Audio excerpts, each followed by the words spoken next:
first we're going to talk about what is happiness, and what do we mean by happiness. What I mean by happiness, and I think what most spiritual traditions mean by happiness, is not necessarily simple, temporary emotional highs. So it's not the ups and downs of everyday life. It's actually much closer to eudaimonia. It's an ancient Greek word meaning a happy spirit, literally. And I like to flip translations around and say spiritual happiness. Sukha is coming from the Buddhist tradition, and it literally means ka is like the space in a wagon wheel, and it's right where the axle fits in a wagon wheel. And so it literally means like things are rolling along nicely, so things are rolling along well.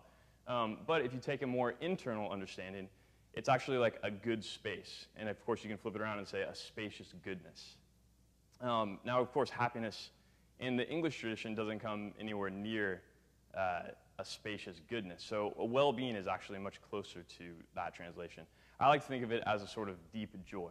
Does everybody get how different that is from, oh, I'm simply happy today, as opposed to I'm deeply contented? So it begs the question, where does happiness come from? What are the causes, conditions, and perhaps supporting factors of happiness? So in all spiritual traditions, and especially Buddhism, and I'm going to reference Buddhism quite a bit today because the meditations that we're practicing are coming from Buddhism, happiness comes not from outside sources. Now what I mean by that is, if I were walking along and I saw an ancient or an antique Buddhist statue, I would have some form of happiness because I'm into old statues. But another person might walk along and see the same statue and be totally neutral about it. A third person might be antagonistic to the tradition or not particularly care for the form, whatever it is, and have some sort of displeasure about the statue. So what that's telling us is the happiness itself is not actually coming from the outside source. It's actually coming from the observer. Right? So you all know that the old saying, beauty is in the eye of the beholder. Here we're talking about happiness is in the heart of the observer. Maybe not as pretty a statement, but nonetheless, it's how things actually are. There's a classical story in the Buddhist sutras about Ashoka. Ashoka was a 3rd century king, and he was a huge supporter of the Buddhist community, a huge supporter of actually all the spiritual traditions in India at that time, including Hinduism and Jainism. His brother, on the other hand, was not. His brother was this guy that was very much into, how should I put it? I guess the material aspects of being a king and all that entails, wine, women, and song, and that sort of thing. So he was always saying, Ashoka, what are you doing supporting these spiritual guys? You're wasting your life. There's really nothing to it. If you really want to be happy, go after these material things. So Ashoka devised a clever ruse. And I often think, I teach history as well, and I think that emperors and kings, much of what they do is sitting around devising ruses. So he devised a ruse to get his brother to, if not convert to a spiritual practice, at least appreciate it a bit more.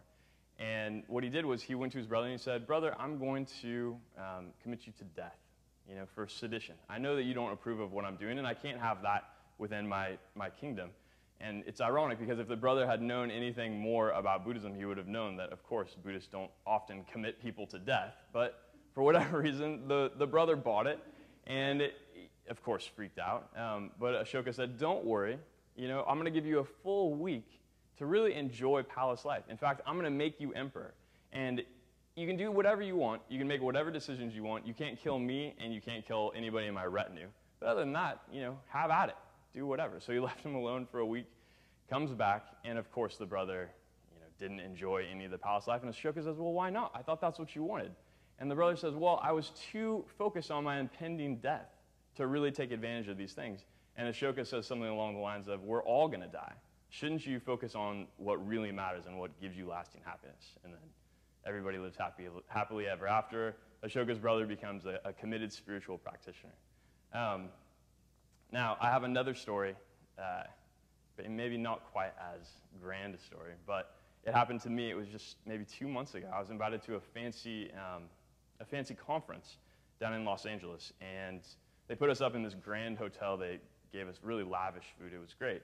But at home, I have a 9-month-old, and my wife and baby were unable to come with me. And so I found myself often when I was eating the food or sleeping in the hotel, or not sleeping, but staying in the hotel, that my mind was drawn back to whatever my baby was doing. I was wondering, is she cutting her first tooth? Is she crawling more? Maybe she's standing up on her own, whatever it was. And it wasn't particularly unpleasant, but there were many times when I went back to, wow, I'm not really enjoying where I am in the present moment. In fact, I'm wishing that I were somewhere else, even though my circumstances are quite beautiful.